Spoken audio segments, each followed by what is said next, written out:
Welcome to Board Gamers Anonymous, episode 194. If you like Coimbra, try these other games. We'd like to thank our brand new Patreon backer, John. John, man, you rock.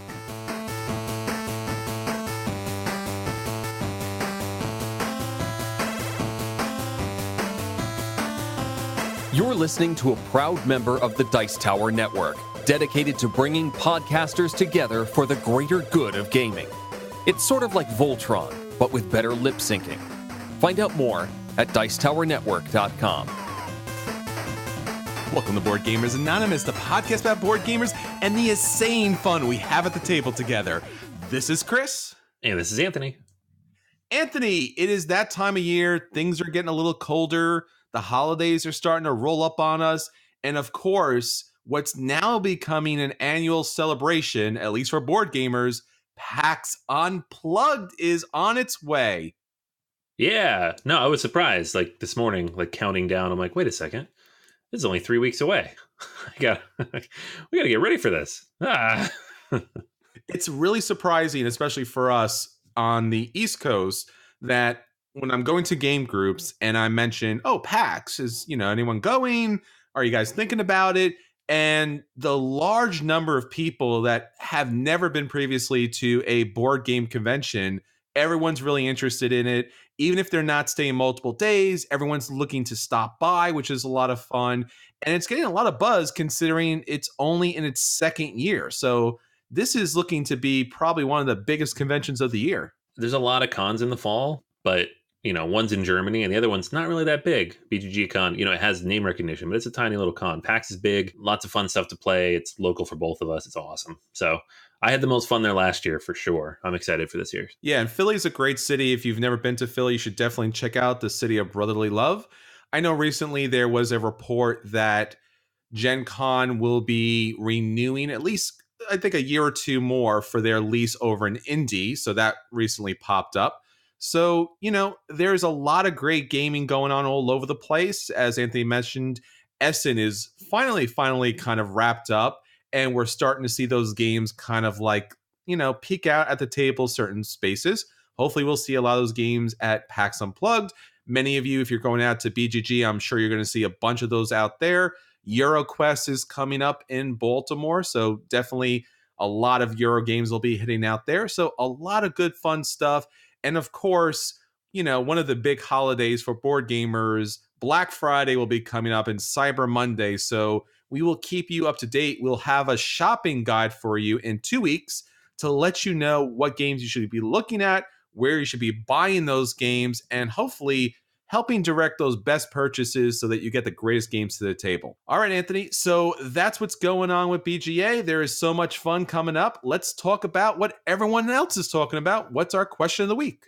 All right, question of the week, because the holidays are upon us, if you're in the United States at least. Thanksgiving is only 2 weeks away, which is kind of crazy. I guess it's a little early this year because the first day of the month was a Thursday. So I'm completely thrown off right now. But because it's coming up and because we are running out of time to talk about it before we start delving into those family meals and the inevitable games after the family meals, I asked everybody, what games do you pull out for big family gatherings like Thanksgiving? So lots of good answers. These are not going to be your typical strategy games because, of course, you were dealing with a lot of non-gamers, children, cousins, grandparents, etc. Darren says One Night Ultimate Werewolf. Martin says he has games that are different for both sides of the family. So his side is cards and his wife's side is Ticket to Ride. Trent says Scrabble, Monopoly, and Trivia. Andrew, lucky guy, says Shadows over Camelot and Cosmic Encounter. Chris and another Chris, two Chris's, both said Camel Up. I don't know what the odds of that are. Dan says Cash and Guns, which is awesome. I'd love to see that family meal. David mentions Happy Salmon. And then we had the party game trifecta here, Codenames, Decrypto, and Monikers from Drew. I think I'd probably go that route, the party side. Codenames is great. Ticket to Ride is really good too. I have good luck with that one if it's the right number of people. My kids really like Uno, and we can always get other people to play Uno because everybody knows Uno. So that kind of stuff. The strategy games are a little tougher at times just because it's not even like people don't want to play them. It's just corralling that many people long enough to teach them rules is difficult. So you got to keep it very, very simple, at least on my side. Yeah, for me, one of the games that really gets a lot of gameplay when there's family occasions, especially during these types of holidays, is Potion Explosion. It has one of those kind of Candy Crunch looking types of games to it. And, it's kind of fun. It's colorful. A lot of people can play the game. People love pulling the marbles out.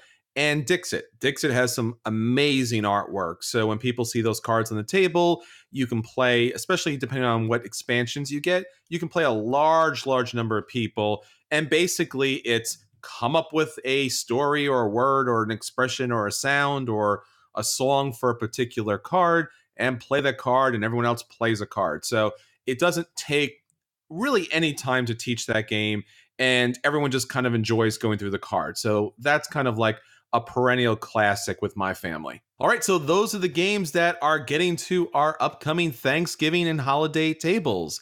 If you'd like to jump in and let us know what games you're playing and want to share some pictures of those game nights that you're going to be having, please hit us up on all of our social media. We'd love to hear from you. Facebook, Twitter, BoardGamersAnonymous.com, our guild on Board Game Geek. The more information we get about you, the more stuff that we can put out and let everyone know what great games should be on their table for this upcoming holiday season. All right, Anthony, so that's what's happening with our listeners.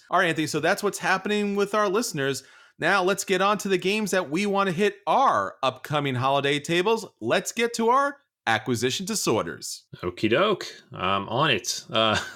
This is one that popped up kind of unexpectedly. It's been a ton of Kickstarters lately, just too many Kickstarters lately. And so this one kind of just launched with, to my knowledge, not a ton of fanfare. I certainly didn't get a press release.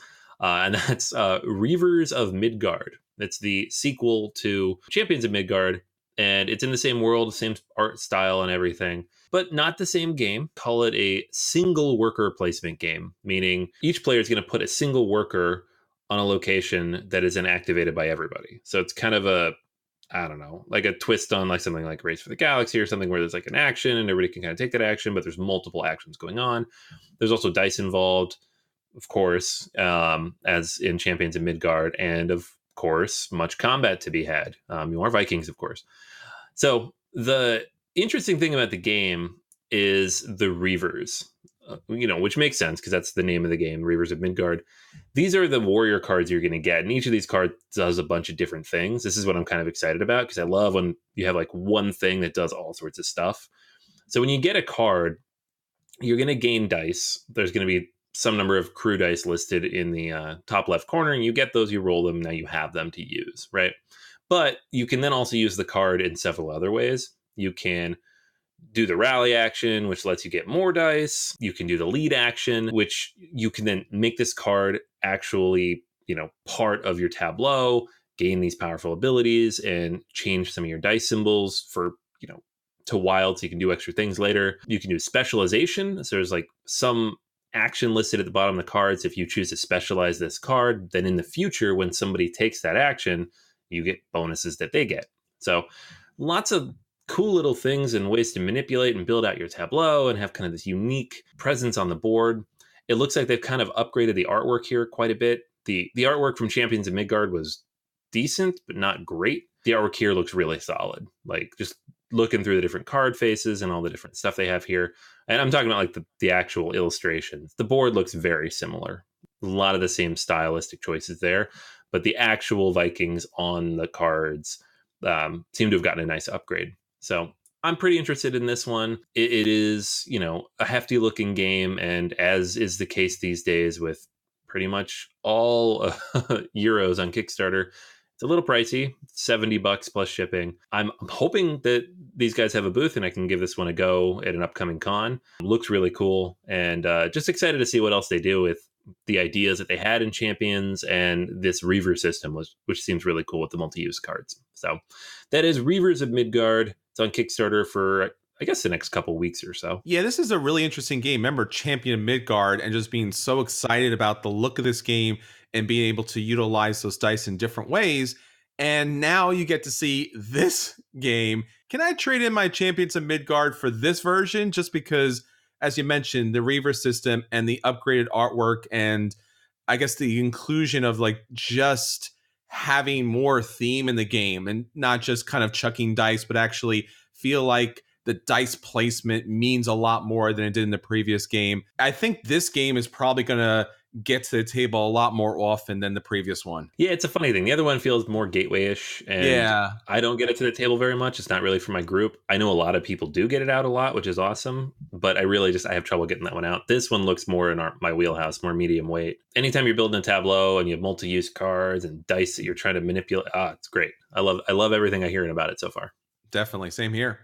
All right, so I want to talk about a game that Anthony and I briefly got to see in demo form at Origins this past 2018. It is Glory, a game of knights. Now, what's really interesting about this is it is a game that utilizes Euro elements and Ameritrash elements because you will be jousting in this game, which is a lot of fun. Really love the theme here. And basically, the game has a lot of different elements to it. There's going to be a solid Euro-style worker placement element in which you're going to be going around the kingdom to pick up resources, to gain blessings, to be able to utilize your equipment in the best way possible. And then as the game goes on, you are going to be able to joust either versus another player or versus kind of like an AI player. And those jousts are going to come down to dice rolls. But this is not just a typical dice chucking game because you are going to be able to mitigate your dice rolls and to enhance your dice rolls based upon the set collection that you do during the game. As I mentioned, the worker placement you do during the game. And what's really interesting, it's not necessarily a role-playing element, but there's character development in this game. So I like all of the different elements here. It's really kind of wraps up to being a really interesting hybrid model that we don't see enough these days because either people like to have just a Euro or just Ameritrash. I honestly like the hybrids. I think they do a lot for gamers out there because you get to have the excitement of, can I push my luck, and that kind of economic engine as far as mitigating dice rolls and hopefully purchasing and upgrading the right equipment possible. So really looking forward to this game when it reaches more of a developed stage. That's Glory, a game of knights. Yeah, this one looks really cool. I just like the idea. It's such a common theme, and yet they found a way to do it incredibly uniquely, where there's not really a game that's done it this way. So I'm excited to give it a go, too. Yeah, I mean, it's interesting. Both our games that we're talking about for acquisition disorders is all about utilizing dice rolls, but not just kind of focusing hardcore on those and giving away everything. Like, you have to build. You have to build either a tribe, you have to build a knight up, you have to be able to mitigate, you have to be able to trade resources, build up a tableau. That's really so much of the fun that you get to enjoy once you roll the dice. You feel like you're invested in those dice rolls because you built a character, not just, okay, it's your turn, roll your dice and see if you win. Yeah, definitely. I mean, that's kind of what we're talking about this week in general, is just ways that dice can be interesting. Because dice don't mean Ameritrash if they're done right. It's true. All right, Anthony, so those are the games that we want to get on the table of the upcoming holiday seasons. But now, let's talk about the games that actually did hit the table these past couple of weeks and let everyone know if those games are a buy and you should go out and purchase those games, if those games are a play and you should definitely sit down and play that game, if that game is a dodge and you should get the heck out of there, or if the game is a dreaded burn and you should roast some marshmallows over it. So, Anthony, what games did you get to the table this week? Okay, so the first game I got to the table, kind of against my will, I'm going to say up front. Oh no, this is it's not a bad ending. Is it a trick taking game? No, it wasn't, but it is a Splendor clone. So ooh. Yeah, it's called Orbis. Okay, it's Asmodee's big release of Essen, or at least their mass market their big push that they had. They had giant displays and everything. We did see a little bit of this at Gen Con, but didn't have a chance to play it. It is a game in which you are building a tableau of tiles. Thematically, I guess you're building a pantheon or something. I don't really know. But the basic idea here is you have different tiles. They represent different elements, and they represent different worshipers of the same color element, right? So a water tile produces blue worshipers, which are little blue cubes. And those are basically the money you're going to use to purchase future tiles. Your own tableau is going to be this pyramid. It's 5 at the bottom, and then it goes 4, 3, 2. And then every tile you place on top in the next level up needs to match at least one of the ones below it. So, you're going to have at least one straight line of colors all the way to the top. And on your turn, very simple. There's a tableau of 9 of these tiles out there. You pick one. If it has a cost, you pay it. You put it in your tableau. When you take it off, though, you put one of the worshippers from that tile on everything adjacent to it in that original tableau. So if you took a water tile out of the middle, then you would place one blue worshiper on the north, east, south, and west tiles in that 3x3 grid. The reason this matters is because as you proceed, other people are going to pick those tiles up, and certain tiles can build up a pretty hefty number of worshippers on them. Now, you can only have a certain number of worshippers in the game. I think it's 10. So you do want to spend them. And the game does have a limited number of turns. And because as you go higher, you have limited options. Sometimes a tile sitting out there you can't actually do anything with. But overall, I like the idea of everything this game is trying to do. The reason I don't like Splendor, just go back to Splendor real quick, is that the game kind of plays itself on autopilot after about the first 2 or 3 minutes of play. You make 2 or 3 decisions, and then basically whatever initial gems you get, whatever tiles you get, that's just what you're going to go for because that's now what you have. It's not very fun. It's easy to teach, and people like it if they haven't played a lot of other games. And I guess the expansion adds some other cool stuff in there, but I just don't really like it very much. So when somebody said, "Oh, Orbis is like Splendor," and I'm like, I don't want to play Orbis, then that's not good. I was a little turned off, but overall, the game, it gets you about half to 2/3 of the way through the game before it kind of goes into autopilot mode. And yes, there is that autopilot at the end where you really have a very few choices to make. The one time I played, the last 3 or 4 turns, I really only had one choice. And a couple people didn't have any choices at points. And in those cases, you just take a tile and flip it over. It's a negative point. But the reason I think it's better is that you can plan for that. You can say, okay, I want to have as much flexibility and variability here as I can. I can see what everybody else is building towards. Nobody's building towards water, so I'm going to build towards water because I know that those tiles will come out and I'm the only one who can get them. Like those things kind of come into play a little bit more, whereas in Splendor, you don't really have that. There's also a god tile you can draft at a certain point, and these are endgame scoring, sometimes just a bonus you get when you get them. You can only get one, and there are as many as the number of players plus one in the game, and so they're drafted out, and you choose when you want to take it. If you wait too long, though, then you're going to get one of 2, and maybe they're not very good. So I was pleasantly surprised by Orbis. It's just a little bit meatier than Splendor. Not a ton. I mean, it's not a heavy game by any means, but it's not so light either. The theme doesn't matter. The artwork's fine. But the actual mechanics, they're interesting. I don't know how much staying power it has. It needs more content to it. But as an entry-level gateway style game, I think it works. So Orbis, I say give it a play. It's worth trying. Whereas Splendor, for me, is still a dodge after all these years. All right, so the other game I wanted to talk about, it's a little bit bigger, a little bit longer, a little bit heavier. It is The Rise of Queensdale. Now, this is a legacy game from Inca and Marcus Brand. And because it's a legacy game, whenever we talk about a legacy game, the reviews, it's a little shorter than the game might merit. This is a big game. We could do a whole episode on this game. I mean, there's a lot here, but there's so many things that I don't really want to talk about because they spoil it a little bit.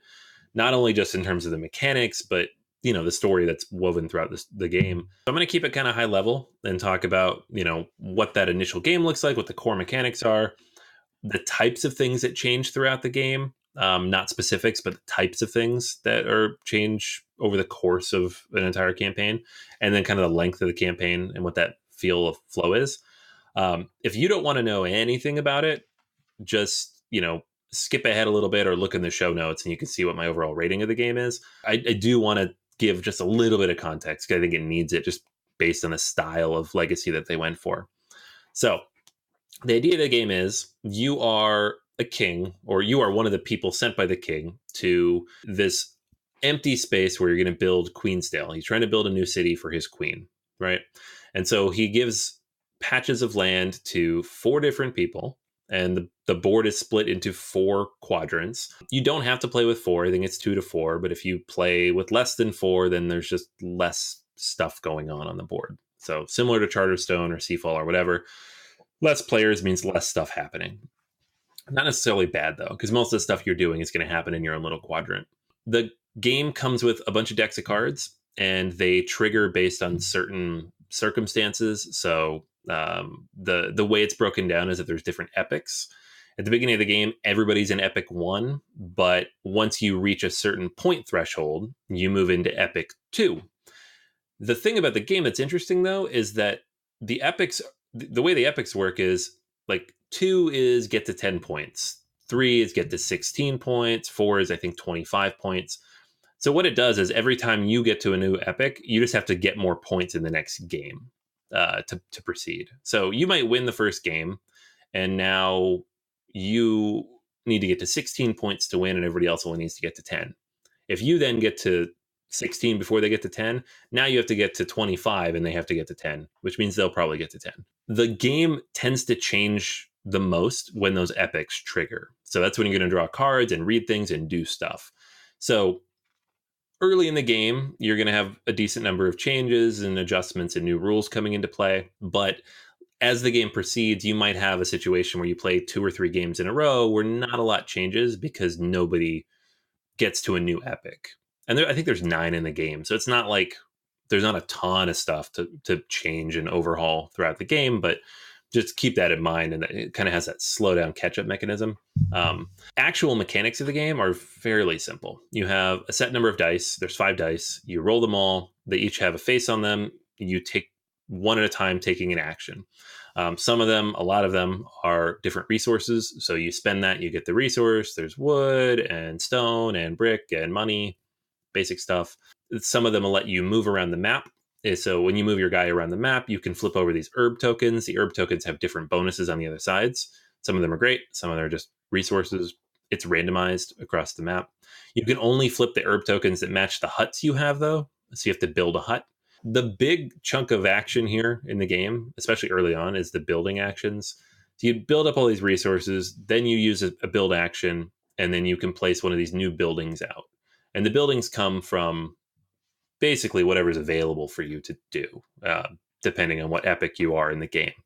You start the game with, I think, 2 or 3 sheets of options to choose from.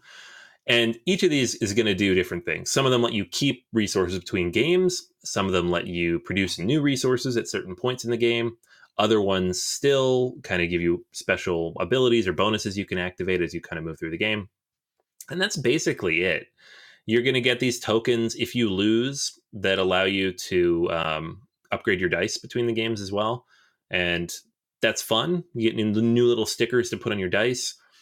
They don't pop very often. So while it's fun to upgrade your dice, you don't get to do it a lot because you get these tokens based on when you lose the game and where you are when you do lose the game. And B, you're putting one sticker on one of 5 dice on one side. So the odds of it going, it's still 1 in 6, but it doesn't happen every time. You might, in the course of a whole game, multi-round, you might see it once or twice. Sometimes you never see it at all. So something to keep in mind. Game comes with a ridiculous amount of stuff. It is very heavy. It's a big $80 box. The board actually has these little hexes already pre-built into it, and you use this little plunger that it comes with. You plunge them and pull them off the hexes to either flip them over or to replace them with a different tile. Mine actually came, all those pieces had fallen out of the board. So I got to spend the first 45 minutes with my copy after I punched everything that was needed in game 1, putting them back, which was not fun. So that's something to keep in mind. You really don't want to store this game vertical ever. To just keep it horizontal from the moment you get it. The sticker sheets are kind of a mess, I will say. I really like how Charterstone did the stickers with the cards, because you never saw a sticker you weren't supposed to before you needed to see it. In Rise of Queensdale, you have a big stack of like 15 sheets of stickers that have all the rules on them, all of the upgrades, everything you need. They're not in numerical order at all. So you might get a card that says, find sticker 23. And you dig through all the sheets, you see 3 or 4 things. Maybe you don't read them, but you see the picture and you're like, okay, well, that's coming. Great. It's almost impossible not to spoil yourself if you're running this game, which is a semi-common issue with legacy games, but Charterstone handled it fairly well. So I'd like to see more games do that, where it doesn't need to be this giant stack of stuff, right? Also, there's too many. Like, you look through the rule book and there's like 100 plus different rules and bits and pieces added to it as you go along. It's a lot of stuff.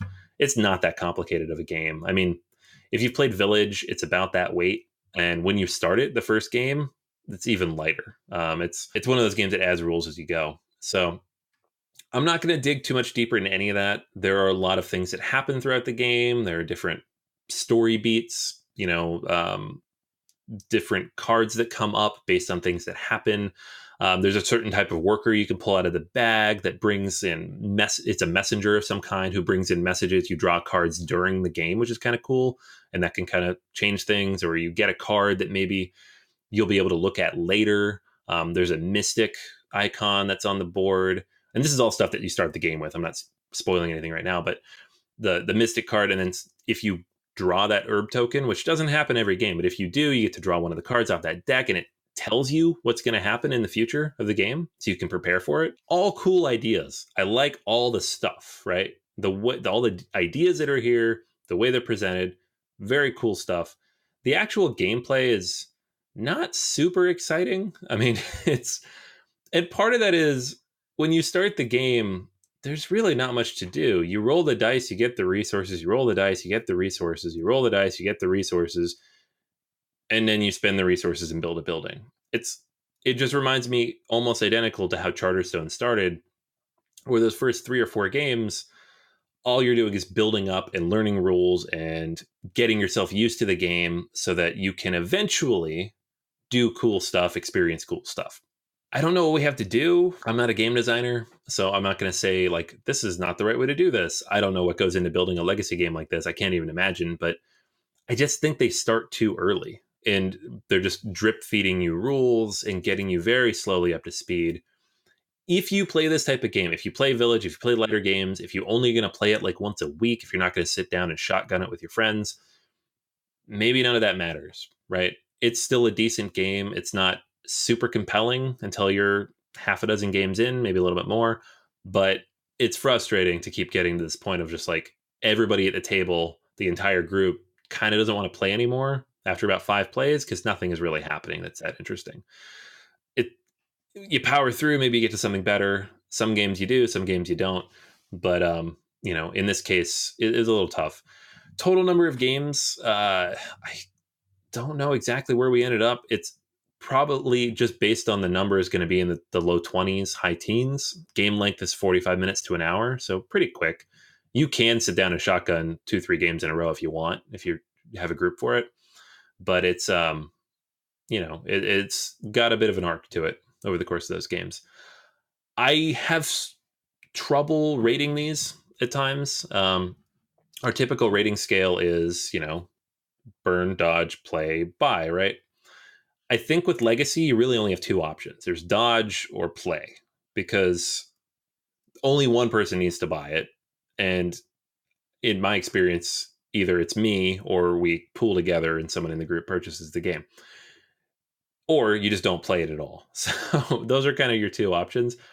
So I've struggled to give you a recommendation here. Halfway through it, I would have said dodge easy. I mean, it just wasn't that compelling. It was just dragging on. People didn't want to play. The back half definitely gets better, but does it make it worth a play? It's a tough recommendation to tell someone, hey, you got to play this for 10 hours before you have any fun. So I'm still going to lean towards a dodge on Rise of Queenstown, but it does have a lot going for it. I do like all the ideas quite a bit. This is not as strong of a dodge as I gave to like Charterstone, where I'm just like, just don't. I finished it and I just never really got into it. This one, it does come. You do start to feel it, but it's just, I don't know. There's something about that build up and the slow, and maybe it's just because it's like a lighter game that I have little struggles with, but it's kind of in between yet again. So I don't think anybody's really cracked it, the competitive Legacy game, just yet. I think, as you mentioned, there's a lot of reasons why you should buy a game, play it, dodge it, or just outright burn a game. And as we see with the Legacy games, the time commitment becomes a factor that we don't typically see in a lot of other games. Typically a game may be around 2 hours, give or take. And you're like, oh, all right, well, I played that. It somewhat is okay, whether it was a good game or a bad game, because you did something different, you learned something new. Typically, what you learn one game plays to another game. But when you play a legacy system, no matter what the game is, it's typically that's the game. And you're making an investment, not just of time, but also of everyone else to be there and to be there consistently, which is a drain. Bringing a game to a game night, drop it on the table, see who's interested in playing is one of the great things about board games, that you can do that. But a legacy game takes a lot more effort, a lot more time investment. And if it's just not doing it, if it's just barely okay, it's probably not a game that you want to, invest in, either financially or time wise. It's very disappointing to see that, because I had a lot of big hopes for Rise of Queenstown. Yeah, it's really difficult. I mean, this is a game where getting towards the end, I would say, yeah, it was great. We had fun. It was a good game. Halfway through, it would have been a more middling review. So, like, as a result of that, I'm like, well, I don't know what to recommend to people. If it was, you play a game 2 or 3 times, and let's say it's not consecutive or legacy, and that happens in the first game, you're like, man, the second game, you're like, oh, it's okay. The third game, you're like, oh, I get it. It's good now. You could say that. Like, that's your review. It's good. You should totally play it. But, first game might be a little less fun. This game is like, well, it's you and 3 of your friends need to sit down for 10 to 15 hours, and then it becomes fun. It's not even that it wasn't fun to start. It's very slow, like a lot of these competitive, legacy games. And you don't always get to do the cool thing that the game promises you get to do, right? You get to upgrade your dice, not every time, and they don't always pop. And you're like, it's less fun than I thought it would be. So I don't know. I did really struggle with this, like in terms of how to rate it. I think hopefully you guys get a sense of that, and you can decide for yourselves if you want to play it or not. I think a lot of people really like it. Half my group liked it. Half the group could take it or leave it. And there you go. That's the Rise of Queenstown. Yeah, I think that's the fate of a lot of legacy games out there. It's you either hit it or you miss it completely, and there's no in between. And, it's kind of the holy grail of board gaming. If you can pull off a legacy game, you're a legend. So I'm hoping that we do see a great Euro game that has a legacy feature in the future, because that would be outstanding. All right, Anthony. So I want to talk about recent expansion and a recent semi-expansion and storage solution that is part of its own legacy, so to speak, and that is Mystic Vale. So I've spoken about Mystic Vale several times. If you don't know too much about Mystic Vale, we have a previous review of that and of its several expansions. But Mystic Vale basically is a card crafting system. And what I mean by that is you get the card sleeves, and they're very large, kind of tarot sleeves. And you start off typically with a blank or something with a couple of symbols on it. And then as the game goes on, you'll be playing those cards from your hand in a kind of press your luck mechanic. At some point, you'll stop, you'll count up the resources, and here it's mana. And then you'll purchase from a marketplace of additional inserts that you will sleeve into your larger sleeves. And now your card has been upgraded. It goes back into your deck and eventually comes out again. And then wash, rinse, repeat. You press your luck, you purchase new inserts, you upgrade your cards, and eventually you get victory points and you win the game and everyone's happy. So the base game was pretty basic. It was not a kind of overwhelming success. It was a very nice game. As I mentioned, the press your luck mechanic, the card crafting system, all worked very well, and it was a very dynamic system. And since then, we've seen several different expansions that really have kind of expanded on the idea of these druids kind of protecting the land and fighting against corruption. And as the expansions have come out, the game has gotten progressively better. And especially because it's utilized leaders in the game, and it's utilized a lot of the card art that represents the druids and not just background kind of art of trees and flowers and such. So with Mystic Vale Twilight Garden, we are seeing a new expansion. Now, what's really interesting about this specific expansion in comparison to the others is it has a number of different, I would say, modules that are added into the game based upon these cards. So first off, if you've played Mystic Vale before, you know one of the rules is you can't cover another insert inside your sleeve. But there are inserts here that utilize what they call the eclipse system. And some of these inserts will allow you to eclipse them and actually put something over them. So that's pretty interesting because you haven't been able to do that before. And it allows you to really upgrade your cards because eventually you run out of spots on those cards because the cards are divided typically into threes, typically. So blocking a spot really holds you back. In addition, the card also has now negative victory points. So, of course, as I mentioned, you're collecting victory points, but now cards could have negative victory points, which really kind of like gives you a middling situation of damage, but not just all out destruction. Because typically, when you press your luck, if you make it, it's great. If you overdo it, you blow up your hand, and that's not a good thing. So negative victory points are pretty cool. Curse tokens, things that will curse you and everyone else at the table. Really nice. That's a nice little mechanic, kind of little take that we haven't seen previously in the game. It just adds a new dimension to the game. There are also legendary advancements in this game. So now some of the cards in the game are kind of a full piece of artwork that sleeves and fills up the card. Now these legendary advancements are going to fill up 2/3 of a card and have a special ability. So just a little addition to the cards. You're going to have leader cards in this game, which are great because at the start of the round, you will pick one of 2 leaders. You will shuffle that into your deck. And now your deck has some asymmetrical gameplay. It is your deck. You are a leader in this gameplay. So that's pretty much it in a nutshell. Mystic Vale offers a lot of different cards.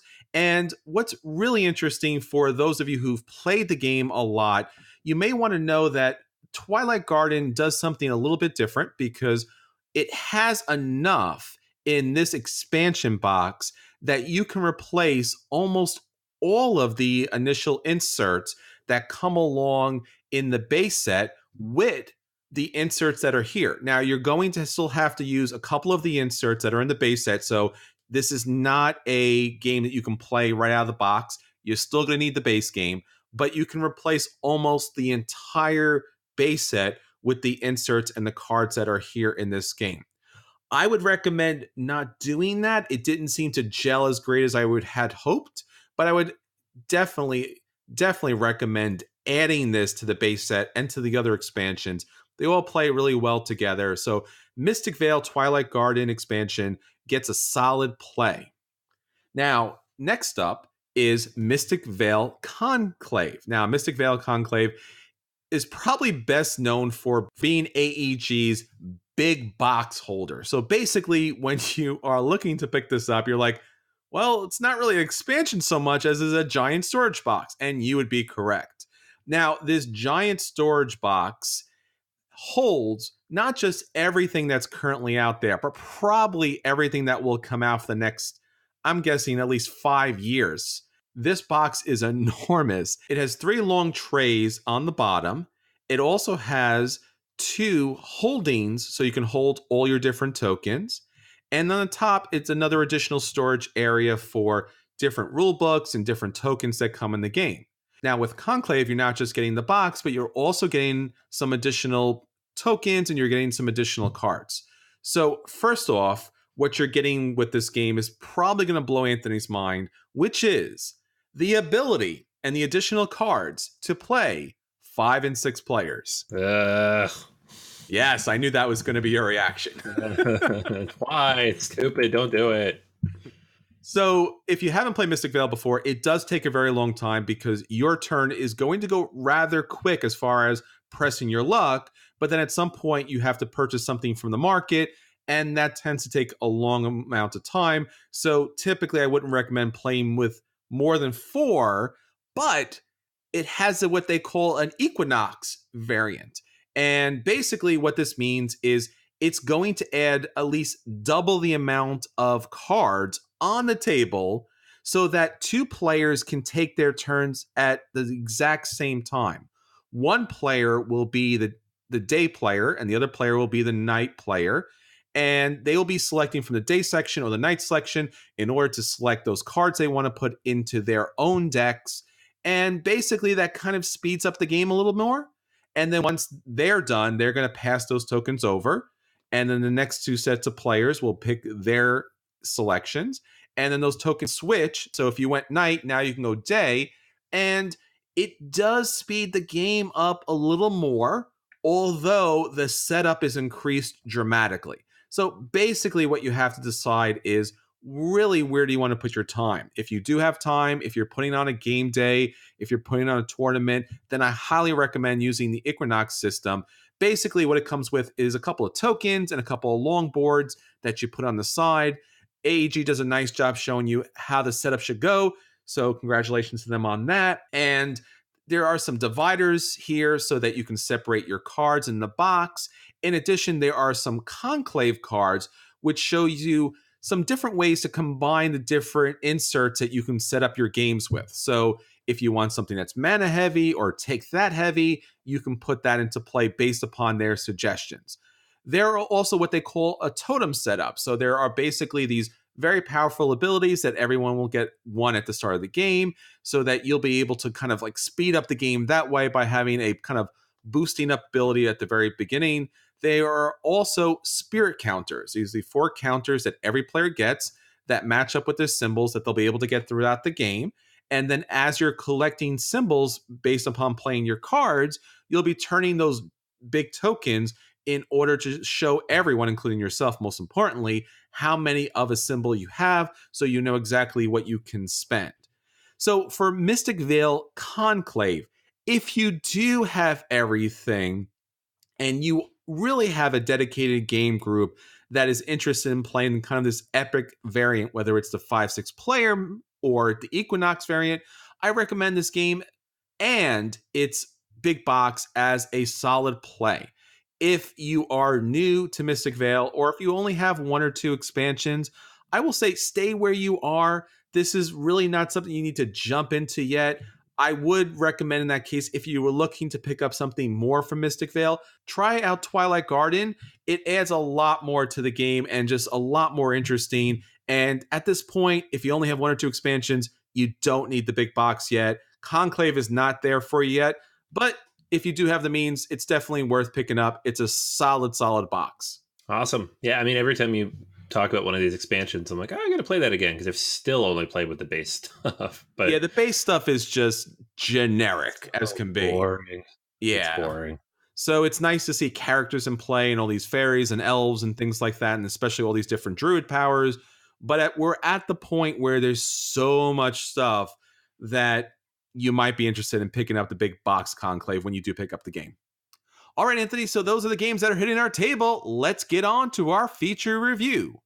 So for our feature review this week, we are talking about one of our favorite features, If You Like, where we talk about a game that we really do love, that everyone's talking about, getting to the table, and maybe, just maybe, other players are either getting a little burnt out about it, or maybe they like the game so much that they want to play games that are like that. So we take a look at the game and recognize probably what the core of the game is for gamers and try to find games that represent that game in the best way possible. So you could say, hey, you know what? If you like Coimbra, you should try out these other games. Anthony, you like Coimbra. Why do you like it so much? Ah, man, I love, like, there's something so highly interactive about this game that is not typical for most Euros. So, and it's the draft, right? Anytime you have a draft in a game, there's a little bit back and forth, especially in this game where the draft is twofold. You're drafting the dice and then you're drafting positions on the cards or to purchase the cards, right? Yep. And everything else in the game kind of just feeds off of that. I mean, it's a lot of relatively typical Euro stuff from there. You're building out a tableau, you're moving around a map, you're moving up tracks, but it's all about the dice and the draft at the beginning. Yeah, and it's a beautiful game. And as you mentioned, the action comes down to the dice drafting. That really is the main mechanic here. So we're going to take a look at 6 games that utilize that drafting mechanic in different ways, but it really brings out the fun that you find in Coimbra. All right, Anthony, so why don't you start us off on our lighter side? All right. So on the lighter side of things, I'm going to talk about Pioneer Days. Pioneer Days is a relatively recent game. I actually talked about it back in May on episode 170. It's from Tasty Minstrel Games, and In it, you are a pioneer moving your way along the Oregon Trail. At the beginning of every round, you draw a certain number of dice, you roll them, and you draft them. Everybody gets to take a die and do something with it. And these dice do all sorts of different things. You can hire different people, collect silver, take an action based on the die value. There's usually 2 or 3 options for each die, but the dice also impact things like the disasters you might have to face as you move along, because of course you're on the Oregon Trail. If you're not getting dysentery, what are you doing? It's a lot of fun. It's quick. It's easy to teach. Great artwork. And the dice draft is kind of the core of the game, especially as you start building up these cards in your tableau that might impact or manipulate the dice that you pull and how you get to use them. So a lot of fun with Pioneer Days. Yeah, for me on the lighter side is a game that was a big hit at the table, and that is Blueprints by Z-Man Games. Now, this game is currently out of print, but there's a lot of talk about this game coming back as a reprint, so it's definitely something you should keep an eye out for. So basically, in Blueprints, you are an architect putting together your own particular structure behind a little shield. You're rolling these dice, and in the game, these dice represents different building materials. So you can have glass, you can have recyclable material, and basically what you're trying to do is you're trying to put together your structure the best way possible. Now, the best way possible can be by utilizing all of one color dice based upon where you utilize those colored dice and based upon the pips that are showing on those dice. So there's a lot of interesting decisions in this light game, but it's a lot of fun and a lot of ways to score points. That's Blueprint. All right. At the middle level for me is another recent game because Cult of the New. Woo! Got to do it. This is a game that came out last year and is going to come out again this coming year. It's Dinosaur Island. Dinosaur Island it's a lot of mechanics. It is not just dice drafting, but it is a big part of it, and I like the way the dice play a role in this game for 2 reasons. At the beginning of every round, you can roll these dice. They each have different possible things you can gain from them, different types of DNA or other bonuses you could pull from the dice if you take them off. But each of them also has a number of threat icons on them, and if you leave those dice, which tend to be not as good, and they're very high, then you're going to take the highest remaining threat icon filled die, which if it adds a whole bunch of threat later on, you're going to get eaten by your dinosaurs. So you got to be careful.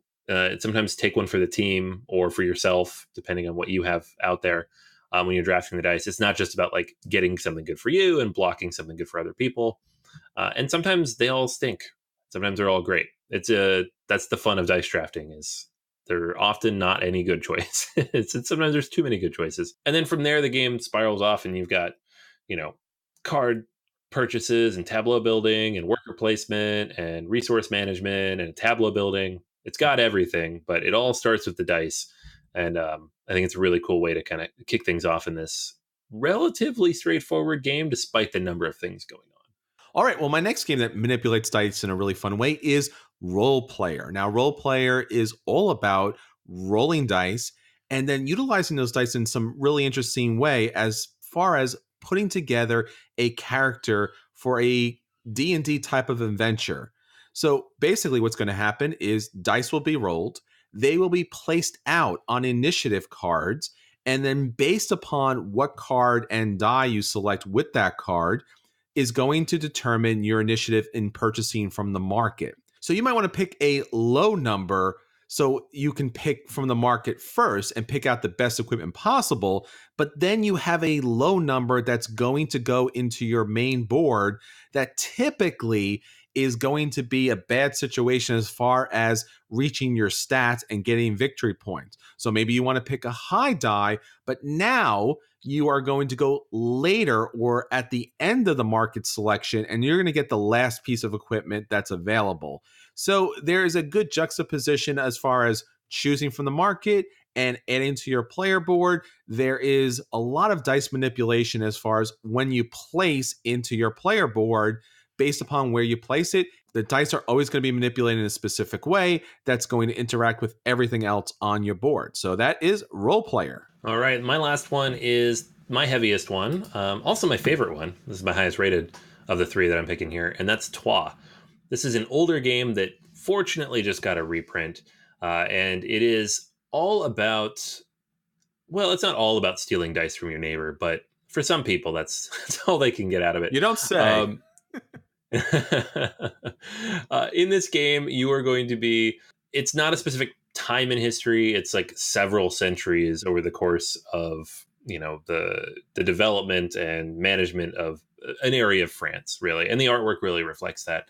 The part of the game that really I like a lot, and some people don't, but I really like it a lot, is that you have a certain number of dice based on where your workers are located in these different types of buildings, in the cathedral, in the city hall, and all the different places throughout there. So there's white, yellow, and red dice. And then you are going to roll those. You're going to place them in your quadrant of the city, which is marked by your player marker. And all of the quadrants are going to have dice in them, depending on the number of players. There might even be neutral ones, right? On your turn, you can use one of your dice or several of your dice to take actions, or you can take somebody else's dice and pay for them, of course. And the more you take, the more they cost. Now, that stinks a little bit if someone steals your dice and you don't have a lot of cash to steal them back, but it does open up a lot of options. So initially you're like, oh, these are my dice, but really what it is this big pool of dice to draft from, and you just have to pay for some of them, which is really cool if you think about it that way. And the number of different types of actions is extensive. They change from game to game based on which cards come out. And there's an expansion with even more cards and more options available that also got reprinted recently. I really like it. It's tight. It's highly interactive, which kind of replicates and has that same feel like Coimbra, where all the actions you take impact other people. And so it's important to stay engaged, which, again, is not something you see in a lot of Euros. But Tois does it really well, and it's why it's one of my favorites. So that's my heavier pick on the list today is Tois. All right, so for my heavy pick is Grand Austria Hotel. Now, Grand Austria Hotel is really interesting in the fact that you are trying to manage this great hotel and this cafe, and you utilize a dice drafting mechanic at the beginning of each round. Dice are rolled. Based upon the dice rolls, the dice are going to be placed on this dice board that are going to allow you to take a number of different resources. So if you get 1 pips, you can take cake or strudel. If you get 2 pips on the dice, that's coffee or wine. 3 pips, you can prepare rooms in your hotel. 4 pips are going to allow you to move down the Emperor track or take money based upon the dice that are available. 5 pip is going to allow you to pay for staff minus how many dice are in that area. And the 6 pip is kind of like the wild, and it's going to allow you to use any of the actions at a minus $1 cost. This is really interesting here because based upon how many dice are in that particular area, that specific action is going to be the most valuable. But it may not be what you want, and you may decide to pass, which throws out one of the dice, and then you can re-roll those dice later and see how they land. So the manipulation of dice and drafting those things are going to benefit you and hurt your neighbor, and it's really a fun mechanic that you see in Coimbra as far as which die you take and where you place the die. So these are 6 great games that utilizing the Coimbra dice drafting mechanic in really interesting and unique ways. So check those games out, and of course, play some more Coimbra. All right, so that's the end of this week, but not the end of BGA. There are so many great episodes on our Patreon account, patreon.com/BGA. Check out our Patreon account, and for just $1, you're going to have access to our entire archive of Patreon-backed episodes. All right, Anthony, so that's it for us for this week. Until next time, this is Chris. And this is Anthony. And we'll save you all a seat at the table.